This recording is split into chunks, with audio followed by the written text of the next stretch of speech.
And if he did come back through immigration and have that certificate of citizenship, he obviously is not producing it because it would show that he's naturalized. So that's the status now. We're waiting patiently for Judge Surik of the federal court, the United States District Court for the Eastern District of Pennsylvania in Philadelphia. If there's an adverse ruling against us, which I don't think there should be, then we're prepared to take it to the Third Circuit Court of Appeals, and we're also checking the proceedings, how they've taken expedited to the United States Supreme Court. So if this judge dismisses the case, you can still move forward, and you will move forward? Absolutely. That's why what we're trying to do is raise more money on this, but we've been doing the research in case we lose.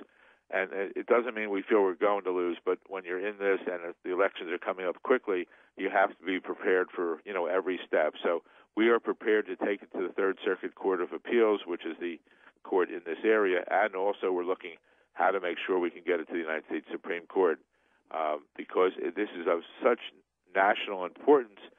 And if it's not resolved by the election day, we're headed towards a constitutional crisis in this country, which would be really appalling that would happen at this time. So what does that mean? Are you going to drag this on after, let's say he does become elected, are you prepared to drag it on after he was elected as President of the United States? Explain to me what would happen if it goes that far. Okay, well, the next step, if he's elected in November, the next step is no one's really elected at that time. They get the various states, and in December, the Electoral College meets, and we would fight a challenge there. We would take it to the Electoral College. If he delays it or doesn't allow it through there, because obviously they're just putting up delay tactics, and he's sworn in January, we would really be in a mess. We'd be in a constitutional crisis. And how or why would be, well, let me say that. We would be in a constitutional crisis because we would have a person elected to office who did not meet the qualifications, and then the only way out is the Congress would have to impeach him, and if he got elected, they'd probably have a strong Democratic Congress, and you'd never have an impeachment. But I've been in touch with many people over in Europe, and they are aware that he does not meet the qualifications. So we would really have a constitutional crisis because it's been indicated that some of these world leaders would not deal with him if he's not properly elected, and we'd have turmoil. And unfortunately, we have enough turmoil right now with the disaster that's going on with our financial crisis that we shouldn't even have to be dealing with this case. This case could be resolved by tomorrow if Obama would just produce the documents. But I really believe he hasn't produced the documents because he doesn't have them. He's not qualified, and if he's not, he's a real fraud. And possibly he should be the authorities should look for criminal prosecution against him, if I'm correct. So you are a Democrat. So why are you bringing these allegations against another Democrat? Because there's nothing more sacred than our U.S. Constitution. Our Constitution was formulated over 200 years ago, over 225 years ago, and it's the foundation of this country, which other countries around the world look to and look at. And if we can't enforce our Constitution, especially a candidate for president, we're in real trouble in this country, more trouble than you really want to believe. And it's frightening, and it should not be. And it's really amazing that it's going this far, that the national media overall has not questioned Barack Obama about it. Why do you suppose that is? Why is this getting more coverage? I really think for the past 20 months, whatever is the national media has taken a position that Obama is their boy and he's going to be president no matter what. And it really doesn't make sense. Years back, we had Dan Quayle, who was running for office. He made a mistake. He misspelled the word potato, and no one let him live it down. It was all over the papers.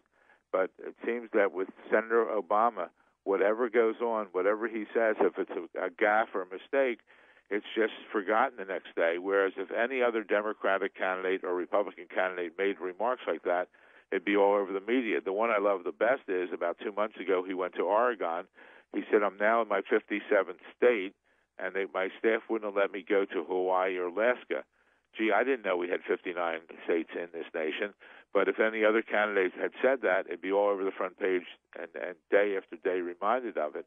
but not with Barack Obama. And they just circulating, but I don't really care about those things. What I care about is if I am correct, then step down, save this country the anguish that can occur. And if I'm wrong, just produce the documentation. I'll withdraw my lawsuit. Okay. Now, again on this national media thing, I haven't even seen any national recognized conservatives picking up on this. Have you done any interviews with like Rush Limbaugh or Glenn Beck or any of those guys? No, and I think the reason is we heard, even as I was filing my lawsuit, that the Republican Party had this information, and they were going to come up with like an October surprise. And it appears we like jumped the gun on them.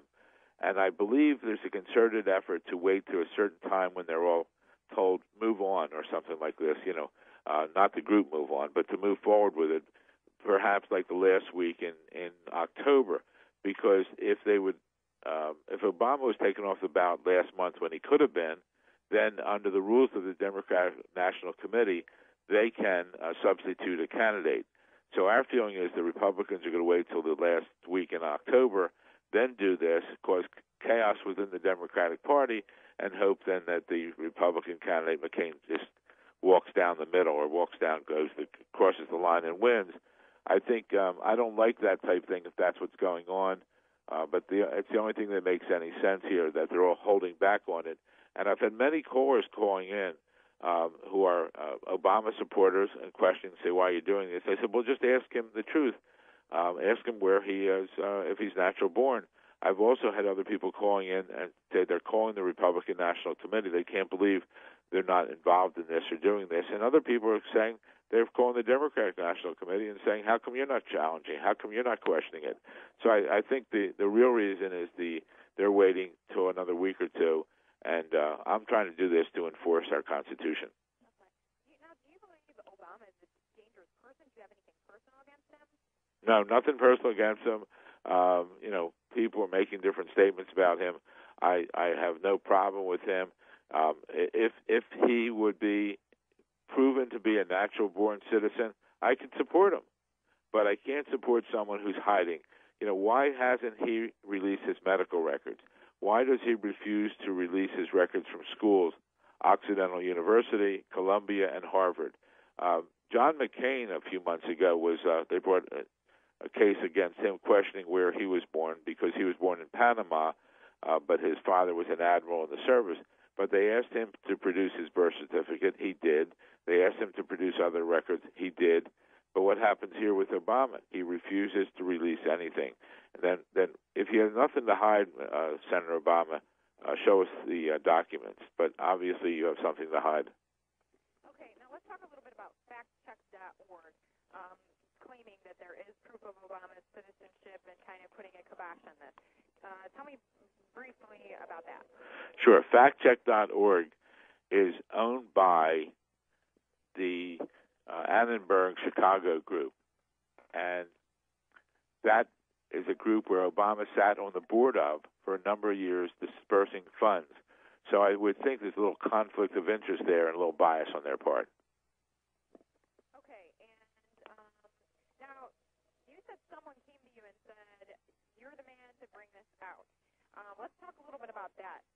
From what I've read, just cruising on the internet, some have called you a fanatic because you also brought a case against the Bush administration, from what I understand, concerning 9/11. What do you have to say about those that are just saying, "Oh, this is a fanatic"? Well, I'm not. I'm a person who moves forward with cases. I have guts to proceed on behalf of clients. On 9/11, I first represented a woman whose husband was on the second plane that hit the World Trade Center, and he died, and she wanted the truth about what happened on 9/11. I'm the only attorney in the country to file a suit against the passage of a legislation on handheld cell phones, and I won that case. I'm the only attorney in the country on that, because in Pennsylvania you must have uniform laws. So I have taken on, I'm not afraid to take on cases to represent clients in matters. 9/11 obviously is a very controversial case, but the controversy doesn't exist on this.